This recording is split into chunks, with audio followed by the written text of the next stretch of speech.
Hello D students, एक बार फिर से आप सभी लोगों का टारगेट गुरुकुल में स्वागत है। सीयूईटी पीजी एमबीए की बात करें तो अगर आप जितने भी टॉप यूनिवर्सिटीज हैं, सेंट्रल विश्वविद्यालय हैं आपके यूपी में, आपके पूरे इंडिया में, उसमें अगर आपको एमबीए करना है तो आपको पता होगा आपको सीयूईटी पीजी एग्जाम देना पड़ेगा। ठीक है, सीयूईटी पीजी एक ऐसा एग्जाम है जिसमें बच्चों को लगता है पेपर बहुत हार्ड आता है। हमारे बस की बात नहीं है, लेकिन इस वीडियो को देख के जब आप निकलोगे यहाँ से तो ये समझ में आ जाएगा सर ये तो बना ही सिर्फ आपके लिए है, इसको सिर्फ आप ही क्रैक कर सकते हो, आपके अलावा कोई क्रैक नहीं कर सकता। ठीक है, तो सीयूईटी पीजी का सिलेबस बहुत ब्रॉड में लोग दिखाते हैं, जिससे बच्चे ऑलरेडी कंफ्यूज हो जाते हैं, भाई मुझे पढ़ना क्या है और मुझे छोड़ना क्या है। तो आपका टारगेट गुरुकुल पे सारी चीजें ऐसे ही पढ़ाई जाती हैं, ऐसे ही बताई जाती हैं, जिससे कि जो एक नॉर्मल स्टूडेंट कुछ भी नहीं पता है वो बच्चा भी आराम से अपना सीयूईटी पीजी एग्जाम क्रैक करता है और अपने टॉप यूनिवर्सिटीज में, अपने मनचाहे विश्वविद्यालय में अपना सिलेक्शन भी लेता है। ठीक है, तो देखो यहाँ पे पैटर्न क्या होने वाला है, सिलेबस क्या होने वाला है, कैसे क्या पढ़ना है, वो सब कुछ आपको हम गाइड करने वाले हैं इस एक वीडियो में। चलिए सबसे पहले हम आ जाते हैं सिलेबस के बारे में। ठीक है, तो सिलेबस को आपको देखना पड़ेगा सर। सिलेबस जब आप देखोगे तो आपको सारी चीजें एक एक करके क्लियर होंगी। सबसे पहले ये देख लेना सर आप लोग कि जो आपका सिलेबस है सर, ये आपका यहाँ पे COQP12 जो आपका यहाँ पे सिलेबस है, इसका आपका सिलेबस दिखाना है। मतलब सेम आपको जो एमबीए का आप किसी सिलेबस देखोगे, किसी का ब्राउचर देखोगे, किसी विश्वविद्यालय का, किसी भी यूनिवर्सिटीज का, तो आपको पेपर कोड लिखा होता है। तो पेपर कोड में आप देख सकते हो यहाँ पे पेपर कोड में आपका COQP12 का आपका पेपर कोड है। इसी पेपर कोड को आपको देना है और मात्र एक पेपर दोगे और सीयूईटी एमबीए में इसी के नंबर पे आपको कट ऑफ बनेगी, इसी के नंबर पे आपको एडमिशन मिल जाएगा अलग अलग रीजनल यूनिवर्सिटीज में। ठीक है, चलो तो यहाँ पे देख लो सर इसमें कितने सब्जेक्ट आपको पढ़ने हैं। तो एक चीज ध्यान देना सर, यहाँ पे मैं पैटर्न में बात करूंगा, उसके पहले देख लेते हैं हम लोग थोड़ा। इसमें इंग्लिश और हिंदी दोनों में से एक कोई लैंग्वेज ले सकते हो। ठीक है, पेपर एक हो गया लैंग्वेज का। दूसरा आपका यहाँ पे math and quantity ability in general math आपकी पूछी जाएगी, तो दूसरा ये हो गया। तीसरा रीजनिंग हो गया। ठीक है, आपका चौथा डाटा इंटरप्रिटेशन, मतलब कि आपका केवल 4 पेपर आपको पढ़ने हैं और सीयूईटी पीजी का एग्जाम आप क्रैक कर सकते हो अगर इस 4 सब्जेक्ट में अच्छा परफॉर्मेंस कर दिए तो। क्या बहुत बड़ी बात है सर, हम समझ नहीं पा रहे हैं। अब यहाँ पे देखो, अगर आपका पेपर 11 होता है, जैसे मान लीजिए यहाँ पे 12 है। ठीक है, यहाँ पेपर आपका देख सकते हैं, यहाँ पेपर आपका 12 है। अगर 11 होता तो आपको कंप्यूटर ही पढ़ना पड़ता, लेकिन यहाँ पे कंप्यूटर नहीं है, तो आपके लिए काफी आसान रहने वाला है। LLB करना है अगर आपको, तो आपको क्या पढ़ना पड़ेगा, COQP11। उसका सिलेबस मैंने अभी वीडियो बनाई है और चैनल पे अपलोड की है, वहां से आप देख सकते हो। ये आपका क्या है, COQP12 MBA के लिए। ठीक, तो पेपर कोड का खास ध्यान रखेंगे। ये सिलेबस केवल MBA के बच्चों के लिए है, इसको आप ध्यान में देखना। ठीक, देखो यहाँ पैटर्न सबसे पहले समझ लो। अगर आपको MBA देना है सर, तो यहाँ MBA के लिए क्लियर लिखा गया है, the question paper which will have 75 question, यानी टोटल जो पेपर होगा वो 75 क्वेश्चन होंगे आपके पेपर में। ठीक, मतलब इन 4 सब्जेक्ट में आपको 75 क्वेश्चन पूछे जाएंगे। और यहाँ पे क्लियर है सर कि all question will be based on subject specific knowledge, मतलब जो भी सब्जेक्ट के क्वेश्चन रहेंगे वो आपके सब्जेक्ट स्पेसिफिक रहेंगे, मतलब जो सिलेबस दिया गया है उसी सिलेबस से रहेंगे, उसके बाहर से एक भी क्वेश्चन आपका नहीं आएगा। और जो भी टीचर यहाँ पे बहुत सारे रोहित सर सभी टीचर्स हैं जो सीयूईटी पीजी एग्जाम क्रैक कर चुके हैं ऑलरेडी, तो उनको पता है सर, उनके मार्गदर्शन में भी आप रहने वाले हो और उनके साथ बात करने के बाद भी ये कंफर्म होता है कि जो पेपर होता है वो इसी सिलेबस के अंदर से आता है, इसके बाहर से आपको नहीं आता है। क्लियर? ठीक है। ऑल क्वेश्चन आर कंपलसरी, मतलब ऐसा नहीं है सर यूजी की तरह ये आपको 50 क्वेश्चन रहेंगे, आपको करने 40 क्वेश्चन है, ऐसा नहीं है। यहाँ पे 75 क्वेश्चन है, तो 75 क्वेश्चन आपको करना है। ठीक, the question will be bilingual English Hindi, मतलब ये अच्छी बात है कि हिंदी मीडियम का बच्चा और इंग्लिश मीडियम का बच्चा आराम से दोनों को एक पहलू पर रखा गया है। दोनों के लिए पेपर हम सेम रहने वाला है, दोनों के लिए पैटर्न सेम रहने वाला है। मतलब आप ये नहीं बोलोगे कि सर मैं हिंदी मीडियम का इसलिए मेरा LLB या MBA एग्जाम नहीं क्रैक हुआ, है ना। दोनों का पेपर MCQ ही होने वाला है और दोनों का बाइलिंगुअल होगा। ठीक, तो कहीं से कोई भी प्रॉब्लम आपको नहीं होने वाली। और जो हमारे यहाँ कोर्स होता है, जो हमारे यहाँ पढ़ाई होती है, वो भी हम इसी तरह पढ़ाते हैं कि आप लोग का हिंदी और इंग्लिश दोनों मीडियम का बच्चा जो हो वो एक पहलू पे हो, एक पायदान पे हो और दोनों को समान अपॉर्चुनिटी मिले एग्जाम क्रैक करने के लिए और तैयारी करने के लिए। ठीक है, चलिए सर यहाँ पे देख लीजिए, जो पहला पेपर है वो इंग्लिश और हिंदी का है। तो इंग्लिश में देखो क्या पढ़ना है, और खास करके बता दें कि इंग्लिश काफी बच्चों के लिए आसान हो जाती है, क्योंकि इंग्लिश में आपको पढ़ाती हैं अनुराधा मैम। कौन पढ़ाती हैं?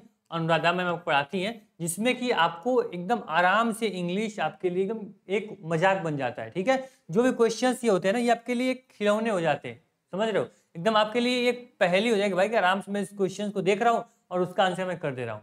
क्योंकि अनुराधा मैम जो है वो 5 टाइम सीडीएस क्वालिफाई है, 5 टाइम सीडीएस क्वालिफाई है, और उनको इंग्लिश में बहुत ही ज्यादा बच्चे पसंद करते हैं, बहुत ही बारीकी से, बहुत ही इजी लैंग्वेज में ये सारे आपके सेंटेंस करेक्शन या फिर sentence improvement, reading comprehension, paragraph, English passage reader, यहाँ पे इंग्लिश ग्रामर, यहाँ पे जंबल पैरा, यहाँ पे सिनोनिम्स एंटोनिम्स और आइडियम एंड फ्रेज, ये सारे क्वेश्चन जो होते हैं ये बहुत ही इजी में आपको कम समय में पूरा पढ़ा देंगी। जो बच्चा कोर्स में है उसको समझ में आ रहा होगा सर कि इंग्लिश में किस प्रकार से मैम आपको पढ़ा रही है। ठीक, चलो ये क्लियर है सर कि इंग्लिश में मुझे बस ये पढ़ना है, इसके बाहर से कुछ भी नहीं आएगा। इसमें भी एक चीज अच्छी बात है सर, यहाँ पे देखो, यहाँ पे दिया one word substitution, synonyms antonyms, idioms and phrase, ये जो 3 आपके चैप्टर है ना, ये बस आपके प्रैक्टिस के ऊपर है। ठीक है, इसी में बच्चे अच्छे स्कोर कर लेते हैं अगर उनको अच्छे से इंग्लिश में पकड़ है, अच्छे से नॉलेज है। क्योंकि आप कोई टीचर आपको आइडियम फ्रेज या फिर सिनोनिम्स एंटोनिम्स नहीं रटाता है, ये आपको समझने की चीज है। जो भी पीडीएफ यहाँ दिया जाता है एंटोनिम्स सिनोनिम्स का, ठीक है, तो उसको आप क्या करना है, आपको उसको जितना अधिक से अधिक आप पढ़ पाओ, जितना अधिक से अधिक याद कर पाओ, वो आप इन 3 चैप्टर में स्कोर कर पाते हो। ठीक, बाकी तो आपका प्रैक्टिस के ऊपर है, ये मैम आपको पढ़ाएंगी, जितने अच्छे से पढ़ाएंगे आपको मजा आने वाला है। हिंदी, हिंदी को तो मैं कुछ नहीं बोलूंगा, हिंदी आप बचपन से आपकी जो एज होती है मैच्योरिटी की तरफ आप आ चुके हो, ग्रेजुएशन आपका कंप्लीट हो चुका है या कंप्लीट होने वाला होगा 1-2 महीने में, तो देखो यहाँ पे हिंदी व्याकरण पढ़नी है, व्याकरण बचपन से पढ़ते आ रहे हो, क्लास 8 तक बहुत व्याकरण पढ़े हो, और शुद्धि प्रयोग आराम से, शुद्धि तो मान लो आराम से निकाल लेते हो, क्योंकि आप देखो जो वाक्य शुद्धि है और अशुद्धि प्रयोग है ये सर आपके लिए आसान हो जाता है, क्योंकि हिंदी हम लोग बचपन से बोलते आ रहे हैं, सुनते आ रहे हैं। कुछ ऐसे वर्ड होते हैं जो कि आराम से, अभी कुछ ऐसे सब्जेक्ट शब्द रहेंगे, बोलेंगे सर इसमें अशुद्ध शब्द छाटिए, आप बचपन से वही चीज पढ़ते आ रहे हो, बोलते आ रहे हो, तो आराम से बताओगे सर कि इसका सही क्या है और गलत क्या है। ठीक, थोड़ा हिंदी आपके लिए इंग्लिश की अपेक्षा आसान हो जाती है। अब जो बच्चा सीबीएसई का उसको इंग्लिश पढ़ेगा, जो एपी बोर्ड का वो हिंदी पढ़ेगा। ठीक है, जिस आपके अकॉर्डिंग आपकी चॉइस जो होगी। वाक्य परिष्कार या पाठन बोध, यहाँ पे वाक्य की पूर्णता, अनेक शब्द के लिए एक शब्द, समानार्थी एवं विलोम एवं मुहावरे कहावतें, ये आपका टोटल क्या रहने वाला है, ये सर हिंदी का सिलेबस रहने वाला है। इसमें भी सेम वही है सर, यहाँ पे जो 3 चैप्टर्स हैं ये आपके प्रैक्टिस के ऊपर है। आप जितना अधिक इंग्लिश हिंदी में पकड़ होगी आपकी, उतना मैक्सिमम आपके पास जो वोकैब होगा आपका अच्छा होगा, तो आप इन चैप्टर को आसानी से कर पाओगे। बाकी ये सारी चीजें आपके प्रैक्टिस के ऊपर है, सर आपको पढ़ाएंगे, वो आपको और अच्छे से हिंदी में आपकी हेल्प करने वाले हैं। ठीक, एकदम निश्चिंत रहना, लैंग्वेज आपके लिए बिल्कुल आसान होने वाली है, बच्चों का खेल हो जाएगा। जिस प्रकार क्वेश्चन यहाँ पे देखोगे, पीवाईक्यू भी हम शुरू कर रहे हैं यूट्यूब पे, आपको पीवाईक्यू के वीडियोस भी मिलना शुरू होंगी एलएलबी और एमबीए के लिए, तो आराम से आप वहां से भी पढ़ाई कर लेना। ठीक है, चलो मैथ देख लो, क्वांटिटेटिव एबिलिटी इनको बोलते हैं, एप्टीट्यूड भी बोलते हैं इसको। इसमें वो कौन कौन सब चैप्टर आपको पढ़ने हैं, इसमें पार्टनरशिप पढ़नी है, सिंपल इंटरेस्ट कंपाउंड पढ़ना है, प्रॉफिट लॉस पढ़ना, परसेंटेज, पाइप एंड यहाँ पे कस्टम्स, यहाँ पे टाइम स्पीड डिस्टेंस, यहाँ पे वर्क एंड वेज, आपको टाइम एंड वर्क। ठीक है, तो अब देखो यहाँ पे जो आपका यहाँ पे टाइम एंड वर्क है, इसका है तो आप बचपन से ही पढ़ते आ रहे हो, क्लास 8 में होगे, 9th 12th में तो बहुत सारे क्वेश्चन पढ़े होंगे कि 2 आदमी मिलके किसी काम को चार दिन में करते हैं, तो 4 आदमी मिलकर उस काम को कितने दिन में करेंगे। ये क्वेश्चन का example time and work. Problem and train, मान लीजिए बोल देगा कि 400 मीटर ट्रेन है और 2 किलोमीटर का आपका पूरा प्लेटफॉर्म है, तो वो कितने टाइम में प्लेटफॉर्म को क्रॉस कर लेगी। ठीक है, उसकी स्पीड बताइए। ये इस टाइप का क्वेश्चन आपका प्रॉब्लम एंड ट्रेन में पूछेगा। टाइम एंड स्पीड डिस्टेंस में भी ये क्वेश्चन हो सकता है। पाइप एंड आपको यहाँ पे कस्टम्स में आपके सेम ऐसे क्वेश्चन पूछे जाएंगे। परसेंटेज में आप पढ़ते आ रहे हो, प्रॉफिट लॉस में भी बहुत अच्छे खासे क्वेश्चन रहते हैं, बच्चे अच्छे उनके लिए आसान होता है। Profit loss, percentage, problem and train, work and wage, ये केवल ट्रिक्स पे होता है, तो बिल्कुल निश्चिंत रहे। आपकी ज्योति मैम जो आपको पढ़ाएंगी ये आपको ट्रिक्स पे ही पढ़ाएंगी। ठीक है, ये जो भी क्वेश्चन रहेंगे ये आपके हाई स्कूल बोर्ड के पॉइंट ऑफ व्यू से नहीं पढ़ाया जाएगा, पूरा कॉम्पिटिटिव एग्जाम जो देने जाते हो आप लोग उसके पॉइंट ऑफ व्यू से सारे ये आपके मैथ और रीजनिंग पढ़ाई जाएगी, जिसके माध्यम से आपके लिए सारी चीजें आसान हो जाएंगी, कम समय में मैक्सिमम क्वेश्चन को आप अटेंड कर पाओगे। चलो सर, अभी हम एक एक करके आप क्या करोगे, सभी एजुकेटर से मिलोगे, सभी टीचर जब वीडियो देखोगे, टॉपिक कंटेंट क्वेश्चंस देखोगे तो आपको मजा आएगा सर।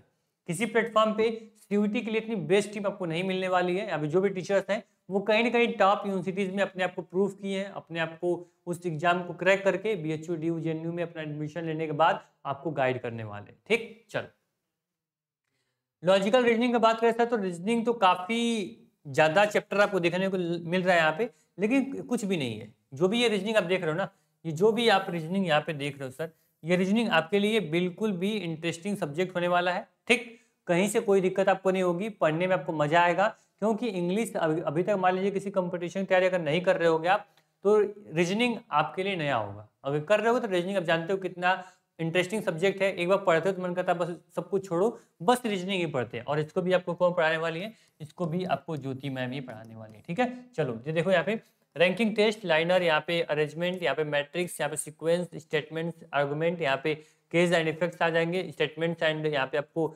स्टेटमेंट्स एंड कंक्लूजन आ जाएंगे, number series, blood relation, coding decoding, यहाँ पे इन्फ्लुएंस, नॉन वर्बल रीजनिंग और एनोलॉजी टेस्ट, और आपको symbol based problems and direction and distance test ये आपके रहने वाले हैं।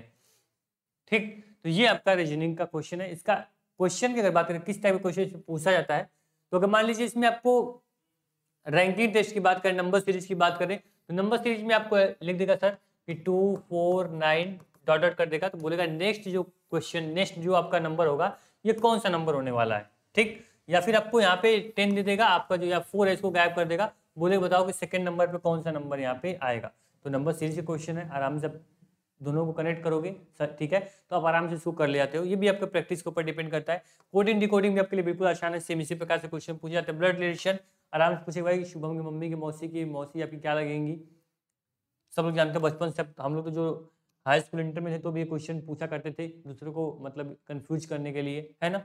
चलो, नॉन वर्बल रीजनिंग में भी आपको बहुत सारे सिंबल्स आ जाएंगे, सिंबल बेस्ड प्रॉब्लम भी आ जाएगी। डायरेक्शन मान लीजिए यहाँ पे बोल देंगे शुभम अपने घर से, ठीक है, 4 किलोमीटर लेफ्ट चलते हैं, 5 किलोमीटर फिर वो बैक आते हैं, तो बताइए अपने घर से कितने डिस्टेंस पे हैं। तो ये आपका डायरेक्शन का क्वेश्चन हो गया, ये भी आपको आ जाता है। सिटिंग की बात करें तो बोलेगा कि शुभम आगे से चौथे नंबर पर बैठे हुए हैं, पीछे से वो 7वें नंबर पे, बताइए कि उनकी पोजीशन क्या होगी, वो किस नंबर पे होंगे। ठीक है, इस प्रकार क्वेश्चंस पूछेगा बताइए इस पूरे रो में कितने बच्चे हैं। तो ये भी क्वेश्चंस इंटरेस्टिंग है, इसको भी आराम से आप कर ले आते हो। अब देखो क्वेश्चंस में बहुत ज़्यादा दिमाग लगाने की जरूरत नहीं है, बस कॉन्सेप्ट क्लियर है, प्रैक्टिस की हो तो ये आपके लिए काफ़ी आसान हो जाएगा रीजनिंग। ठीक, चलो, तो देखो अब जो भी सब्जेक्ट है, अभी तक लग रहा होगा कि बहुत हार्ड है, मुझसे हो पाएगा नहीं हो पाएगा, मैं तुम्हारे सामने रख रहा हूँ ना, मैं एग्जाम्पल भी दे रहा हूँ। बहुत सारे बच्चे तो इस एग्जाम्पल से रिलेट भी कर रहे होंगे, यार ये क्वेश्चन तो मैं कर ले जाऊंगा अगर ऐसा आया तो क्वेश्चन ऐसे ही रहने वाले हैं।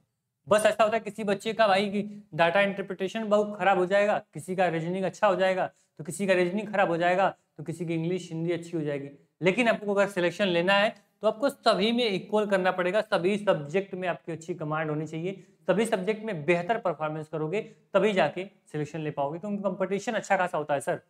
आपके सभी स्टेट यूनिवर्सिटीज भी बहुत सारी हैं आपके यहाँ पे, अलग अलग डिस्ट्रिक्ट में देखोगे, अलग अलग आप लोग स्टेट में देखोगे, तो बच्चे क्यों सेंट्रल में जाना चाहते हैं? वहाँ पे आपको इन्वायरमेंट मिलता है, वहाँ पे आपको फ्रेंड सर्कल मिलता है, वहाँ पे आपको बहुत सारी चीज़ों का जो आपको ग्रोथ देखने को मिलती है, अपना जो आपका थिंकिंग है वो आपकी ब्रॉड लेवल पर जाती है, बहुत सारी अपॉर्चुनिटीज़ मिलती है आपको। ठीक है, तो इसलिए आप लोग स्टेट को छोड़ के सेंट्रल विश्वविद्यालय में जा रहे हो, तो बहुत बच्चे सेंट्रल विश्वविद्यालय के लिए फॉर्म भरते हैं, लेकिन सिलेक्शन उन्हीं का होगा जो सभी सब्जेक्ट में इक्वली परफॉर्मेंस करने वाला है। ठीक है, चलो देखो सर, जो आपका डाटा इंटरप्रिटेशन है ये एक आप समझ लो कि एक चैप्टर हुआ करता था। ठीक है, 12th में 11th में आप चैप्टर पढ़ते होगे डाटा इंटरप्रिटेशन का, यहाँ पे एक सब्जेक्ट बना दिया गया इसको। ठीक है, अब ये एमबीए के लिए इसलिए होता है क्योंकि एमबीए में आपको बिजनेस के रिलेटेड चीज़ें पढ़नी होती है, पढ़ानी होती है। जब एमबीए में आप जाओगे सेमेस्टर में, तो वहाँ पर भी आपको डाटा इंटरप्रिटेशन का अलग अलग इसको कई पार्ट में डिवाइड कर दिया जाएगा और सेमेस्टर में आपको पढ़ाया जाएगा। ठीक है, तो यहाँ पे देख लो जिस प्रकार से pie chart, line chart, data यहाँ पे सफिशिएंसी, ये सारी चीज़ें जो होती हैं, ठीक है, इसको आपको पढ़ना होता है। ठीक, ये आपका क्या होता है कि इसमें से मैक्सिमम क्वेश्चन अगर देखोगे तो ज़्यादा क्वेश्चन इससे नहीं आता है, इससे मैक्सिमम अगर 7 से 8 या 9 क्वेश्चन लगभग आप देखने को मिलेगा, आपको इतना क्वेश्चन देखने को मिलता है डाटा इंटरप्रिटेशन से। ठीक है, इसको आप लोग अगर अच्छे से कर लोगे तो आपके लिए क्वेश्चन आसान हो जाएंगे, क्योंकि आपको पता है भाई कि 75 क्वेश्चन है, 75 क्वेश्चन है, और 75 क्वेश्चन में केवल 4 सब्जेक्ट से क्वेश्चन पूछा जा रहा है। ठीक, तो अब ये मान चलना जो भी यहाँ पे क्वेश्चन दिख रहे हैं, यहाँ पे लगभग सभी टॉपिक से जरूर 1-2 क्वेश्चन उठाएंगे। प्रीवियस ईयर क्वेश्चन थोड़े कम थे, लेकिन इस बार इसकी उम्मीदें हैं कि ये आपके 15 से 20 क्वेश्चन तक जा सकता है डाटा इंटरप्रिटेशन का, क्योंकि हर साल इसका ग्रोथ देखने को मिल रहा है। और बच्चों को अगर मान लीजिए कट ऑफ अगर लो जानी है तो इसी को डाटा इंटरप्रिटेशन की वजह से ही कट ऑफ लो जाती है, क्योंकि बच्चा इसमें परफॉर्मेंस नहीं कर पाता है। मान लीजिए अगर वो जो बच्चा ग्रेजुएशन में है वो किसी बैंकिंग की तैयारी कर रहा हो, या फिर यूपीपी की तैयारी कर रहा है, या फिर किसी गवर्नमेंट एग्जाम की प्रिपरेशन कर रहा है, तो इससे बहुत कम खेलना पड़ता है उसको, ये सारी चीजें उसके लिए नई होती हैं। ठीक है, तो इसमें आप समझ लो जो बच्चा बीकॉम वगैरह कॉमर्स वगैरह का वो बच्चा तो आराम से पढ़ रहा है, उसको तो भाई प्रैक्टिस है। लेकिन जो बच्चा आर्ट का है वो कैसे करेगा इसको, है ना। आर्ट के बच्चे भी तो एमबीए करते हैं, ठीक, साइंस का बच्चा भी तो एमबीए करता है। तो इसलिए आपको क्या करना पड़ता है, इस पर थोड़ा एक्स्ट्रा टाइम लगाना पड़ता है। ये चीजें आपके लिए आसान हो जाएंगी, बहुत हार्ड नहीं होता है, प्रैक्टिस के ऊपर होता है। आप आराम से इसको भी कर ले जाओगे तो आपका जो 10 से 15 क्वेश्चन है ये आप सिक्योर कर लोगे डाटा इंटरप्रिटेशन से। ठीक है, अब ऐसा मत करना मैं इसको छोड़ दूंगा तो भी मेरा सिलेक्शन हो जाएगा, ऐसा नहीं है।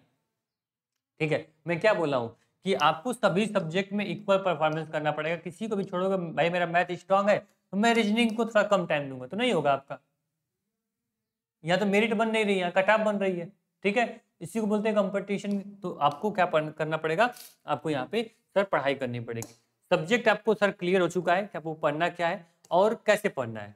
ठीक, आप बता दें, जो मैंने ज्योति मैम को बताया, अनुराधा मैम को बताया, आपको रोहित सर के बारे में बताया, तो मिलेंगे कहाँ सर, आप लोग टारगेट गुरुकुल के बैच के साथ जुड़ सकते हो।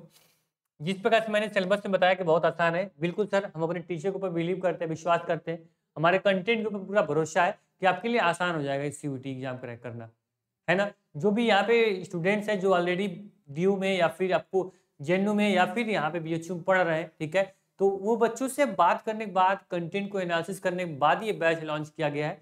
और यहाँ पे आपको कंप्लीट जो क्लास मिल जाएगी online live recorded, chapter wise test मिल जाएंगे आपको, क्लासेस बोथ हिंदी इंग्लिश में होंगी, लाइव डाउट सेशन भी आपके हो जाएंगे, फुल लेंथ टेस्ट आपको मिल जाएगा। जिस प्रकार से 75 क्वेश्चन इन्होंने बोला 75 क्वेश्चन पूछेंगे, तो 75 क्वेश्चन का कंप्लीट आपको टेस्ट कराया जाएगा।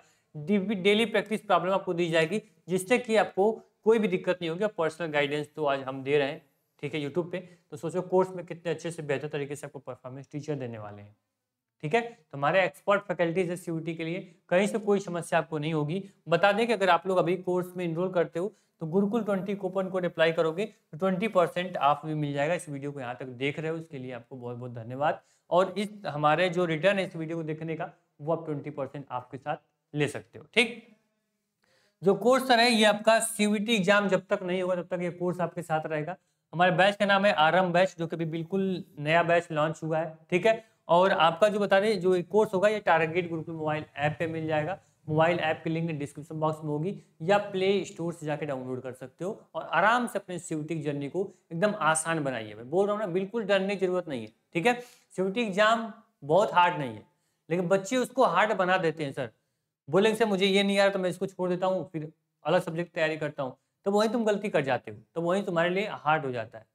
सब्जेक्ट सब आसान है, सबको इक्वल देखो, सबको इक्वली परफॉर्मेंस करो। ठीक है, बाकी सीयूटी एग्जाम आपके लिए बेहद आसान हो जाएगा, मैं बार बार बोल रहा हूँ, क्योंकि यहाँ पे जो कंटेंट रेडी किए गए हैं एकदम मेच्योरिटी के साथ, एक एक पीडीएफ, एक एक नोट्स, एक एक टेस्ट आपके लिए बनाए गए हैं। जो बच्चा सीयूटी तैयारी करना चाहता है उसके लिए बिल्कुल रामबाण होने वाला है।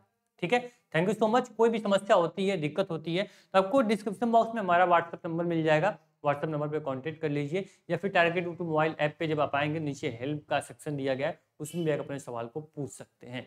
ये सिलेबस जो होगा, सिलेबस की PDF target Gurukul mobile app में सिलेबस के सेक्शन में अपलोड हो जाएगी, वहां से जाकर सिलेबस को आप डिटेल में एनालिसिस खुद ब खुद कर सकते हो। ठीक, मोबाइल ऐप आपके मोबाइल में जरूर होना चाहिए। आप आरएम बैच के साथ जुड़ो ना जुड़ो वो आपकी मर्जी है, लेकिन ये मोबाइल ऐप आपके पास जरूर होना चाहिए। थैंक यू सो मच, मिलते हैं नेक्स्ट।